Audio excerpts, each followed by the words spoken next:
Part 1 of our coronavirus story is our escape through Europe, and hopefully you've seen it. If not, here's a quick run through.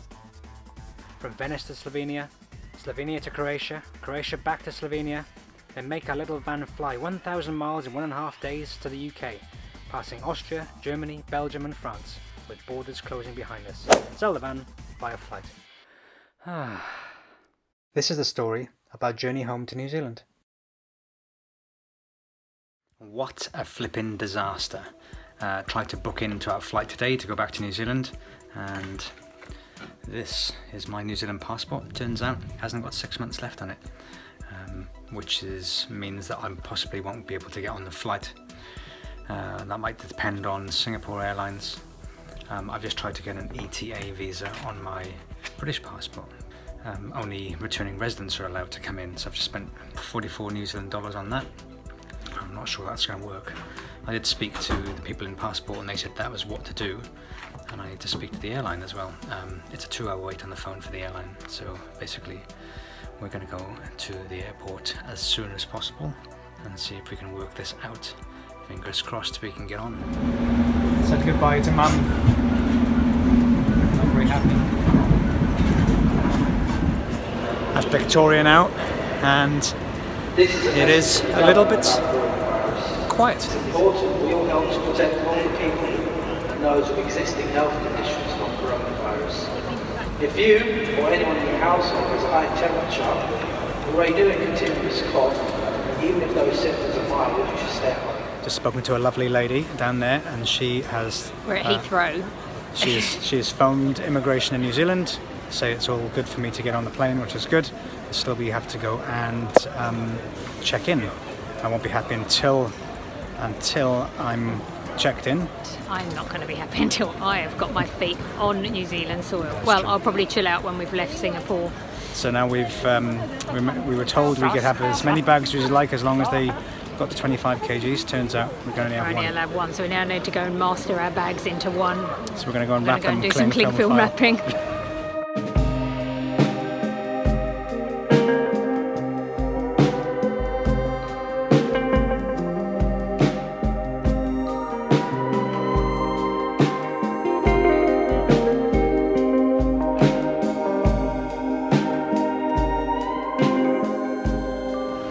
I don't know what's just happened there. We've just been told to come to check-in at a specific gate, and we thought we had authority to get on, but it turns out we need to wait for somebody from traffic, whoever that is, ladies in beige jackets, who don't come until about 5 o'clock. Which is another hour and 20 minutes, so we are really early, but that's because we knew we'd got a potential problem.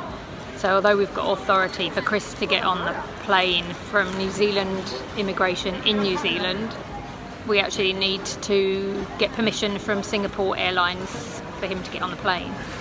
Fingers crossed. So we're going to have to come back and see hopefully what happens. Well, that was a close run thing. We've just sat from 3:30 till 5 o'clock waiting for the traffic supervisor, whatever, to come back and check why it said on both of our passports, do not check in. And so then she got us to go back round to check in again, and it still said it, so she had to come and override it. We're still not 100% sure why. Just check them in, they're going home. That's what she said. Anyway, we've got tickets, boarding passes. I need a beer, I think, or a gin. Something, crikey. We're coming home.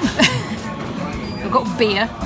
But I'm going to look forward to this even more when I can do it with friends back in New Zealand in just over 2 weeks' time. Fingers crossed, unless everybody's in isolation by that stage. But cheers.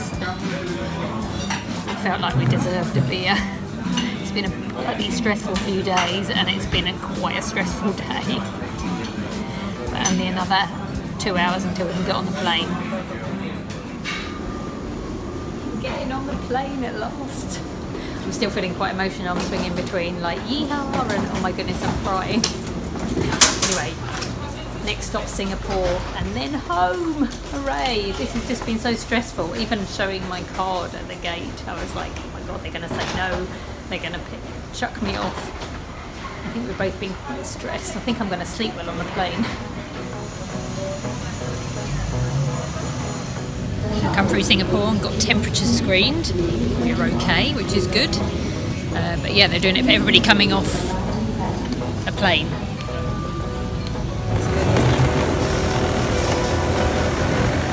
Oh, this is good. We've made it to Singapore. And now across Terminal 2, I think. No, we're in Terminal 2, across to Terminal 3.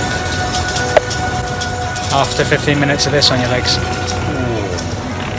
Pretty tired. Crush a grape.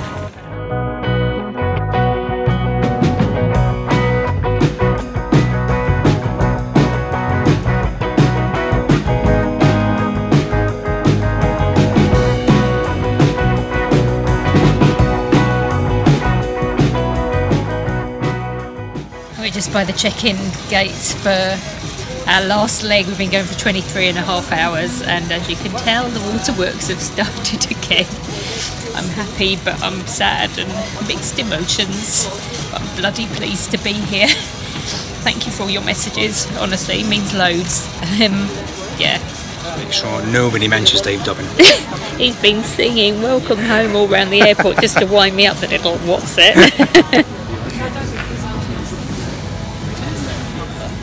Not many people on the flight, mostly everybody's keeping relatively far apart from each other. So when you get on the plane, that's a bit harder.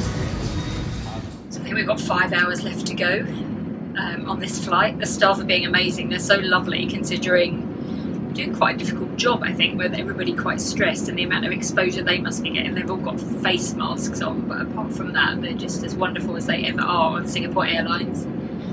I have to confess I'm a little bit stressed about going through Christchurch. We've got a couple of forms to fill in which say where we've been. We haven't been totally honest on our flight over here.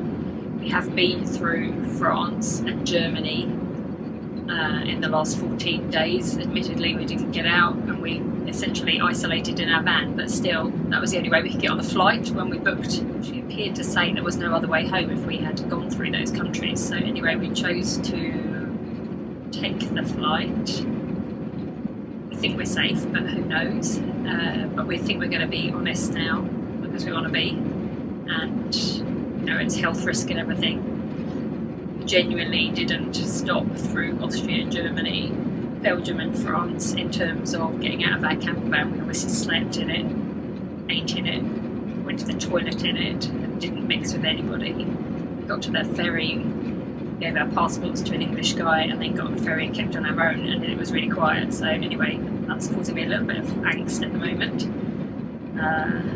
Just looking forward to getting to the other side and lying down and going to sleep, I think.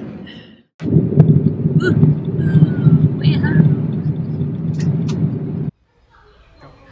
We've made it to Christchurch off the plane. This is the extra measures here, look, for self-isolation and going through every bit by bit, making sure you've got addresses to go to, and you've got to stand a metre away, look, at least. Also taking a temperature as well in your ear. Just feels a bit nuts though to have been in a week ago just in Slovenia, and we drove like the wind through Europe to the UK, and then got on a plane to New Zealand, and here we are, 12,000 miles. We've been away since January 2019, so it's like 14 months. I don't really feel emotional at the moment, just more relieved to be back. We have made it! We have made it! We're home! We're home. We've got to love New Zealand. All the places we've been to in Europe, and they wanted to check our shoes. They want stink bug in the country, that's for sure. Colin and Katrina kindly dropped the van off, gave us black plastic gloves to wear. So we're off to try and find our self-isolation unit, and it's really weird seeing friends you haven't seen for 14 months and not being able to give them a hug. I know, it's a bit mad.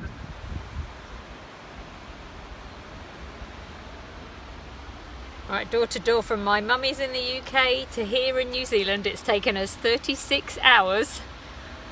We've now found our way to this lovely little shed, batch, with a view of the cows and the horses, and oh my goodness, we feel so grateful. We're so lucky that this is available for us to come and visit, feeling we can relax now.